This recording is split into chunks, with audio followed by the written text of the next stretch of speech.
விஜய் அவர்கள் முதலமைச்சராக பொறுப்பேற்றவுடன் 3 திட்டங்களில் கையெழுத்து இட்டார். முதல் திட்டம் என்ன அப்படின்னு கேட்டிங்க அப்படின்னா, இப்போ ஒரு வீட்டுக்கு ஒரு மின்சார கணக்கு அப்படின்றது 2 மாதங்களுக்கு ஒரு முறை எடுக்கப்படுது. இப்போ நீங்கள் எவ்வளோ யூனிட் மின்சாரம் பயன்படுத்திருக்கிறீங்களோ அதுக்கேற்ற மானியான ருபீஸ் போடுவாங்க. அதில் 100 யூனிட் மின்சாரம் வந்து ஃப்ரீ.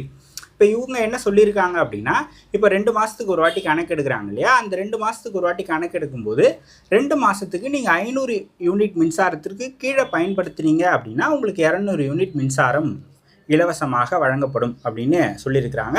மற்ற டேரிஃப்லாம் இப்போ 500க்கு மேலே போச்சுன்னா எவ்வளோ அப்படின்றதெல்லாம் அவங்க டேரிஃப் அந்த இது பண்ணுவாங்க இல்லையா, இப்போ டேரிஃப் ரீகால்குலேஷன் பண்ணுவாங்க. அது சொல்லி அவங்க வந்து சொல்லுவாங்க.